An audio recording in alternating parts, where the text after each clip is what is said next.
Hello, beautiful souls, and welcome to my channel. Thank you for joining us today as we dive into Acafellas. Acafellas is the third episode of the American television series Glee. The episode premiered on the Fox network on September 16, 2009.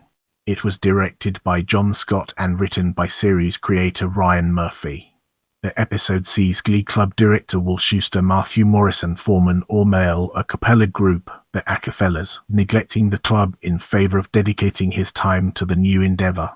New directions struggle with choreography and resist attempts at sabotage by members of the cheer squad.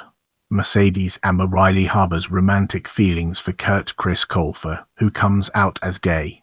Singer Josh Groban guest stars as himself. John Lloyd Young appears as woodshop teacher Henry Street Pierre, and Victor Garber and Deborah Monk play Will's parents. The episode features covers of 7 songs, including the instrumental piece La Camisa Negra performed on guitar by Mark Salling. Studio recordings of 2 of the songs performed were released as singles, available for digital download, and 2 of the tracks also appear on the album Glee, The Music, Volume 1. The episode was watched by 6.69 million US viewers and received mixed reviews from critics.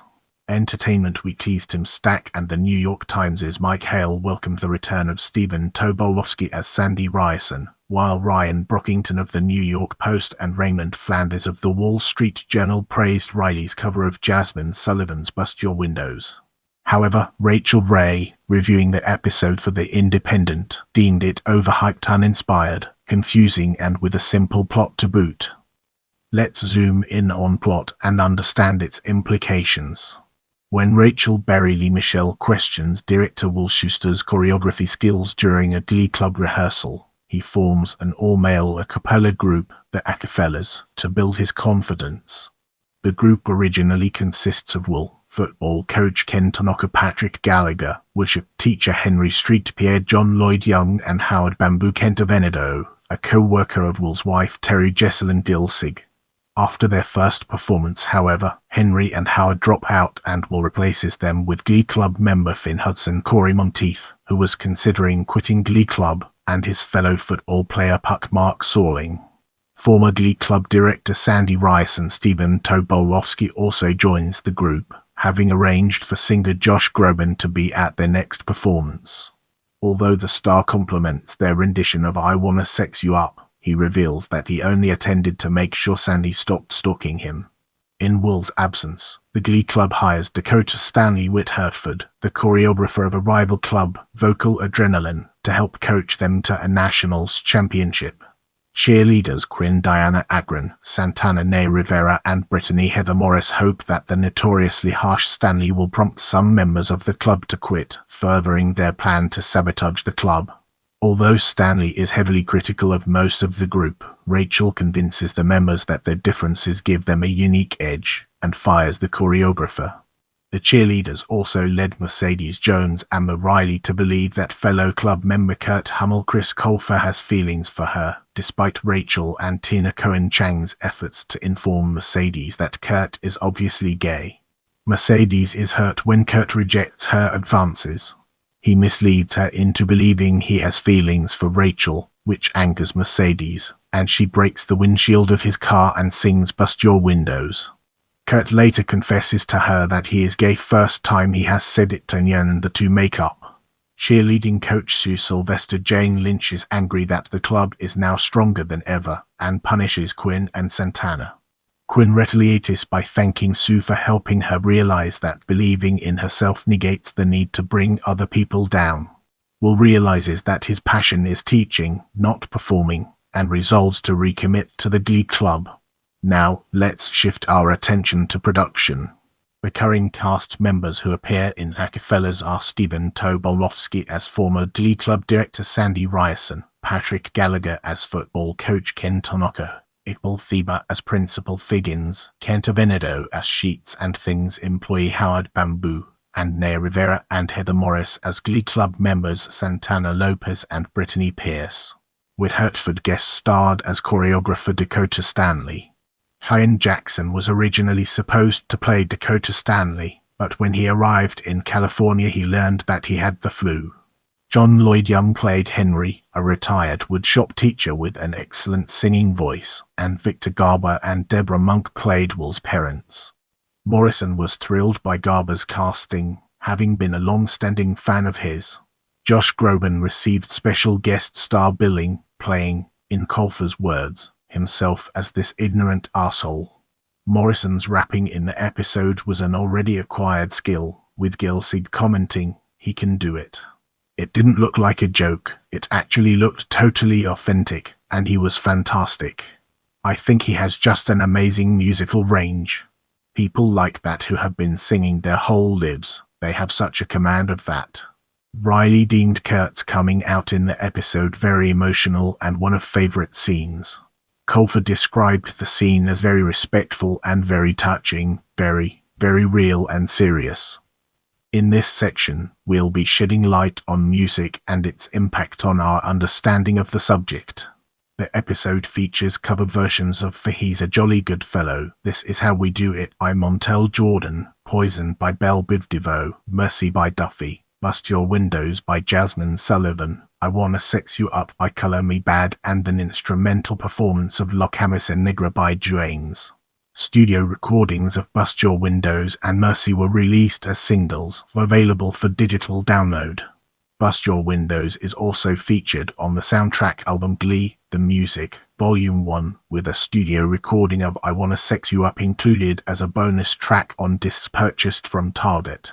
Now, let's dig deeper into ratings and unveil the hidden treasures it holds within. Acafellas was watched by 6.69 million US viewers and attained a Nielsen rating share in the demographic. It was the 10th most watched show in Canada for the week, with 1.44 million viewers. In the UK, the episode was shown straight after the pilot episode, and was watched by 1.68 million viewers, 1.29 million on E! And 398,000 on Time Shift, becoming the most watched show on cable for the week. Now, let's shift our focus to critical reception and embark on an intellectual exploration of its various dimensions. The episode received mixed reviews from critics. Tim Stack for Entertainment Weekly reviewed the episode positively, deeming it potentially even better than the season premiere.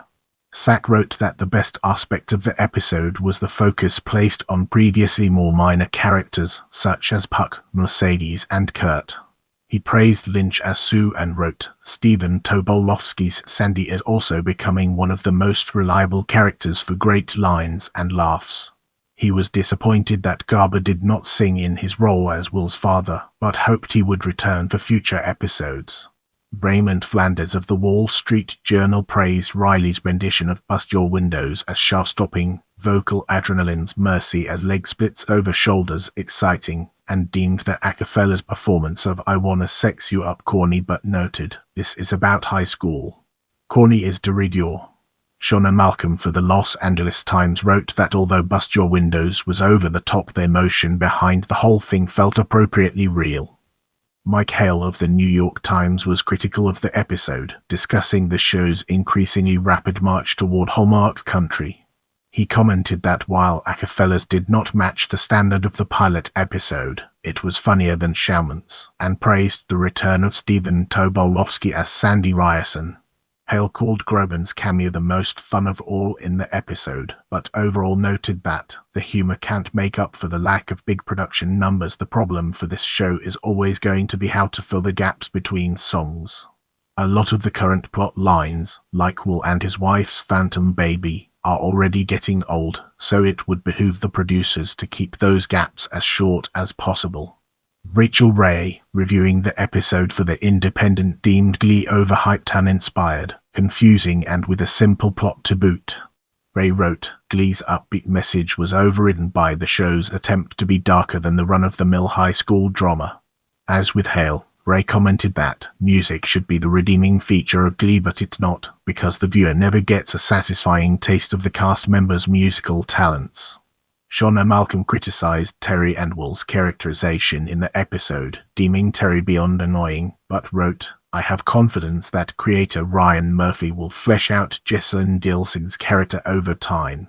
Her seemingly sincere apology to Will for not being more supportive of his boy band was a nice first step. Of Will, Malcolm posed the question, didn't it feel as though his commitment to the Glee Club melted away rather quickly? How could he turn his back so easily? More positively, Malcolm called Kurt's coming out scene lovely. She wrote that Groban's appearance was laugh-out-loud funny, while Stack commented, it was a little random, but it's all worth it for the scene when Groban was hitting on Will's mom. Your feedback helps me improve, so please take a moment to leave a comment or review.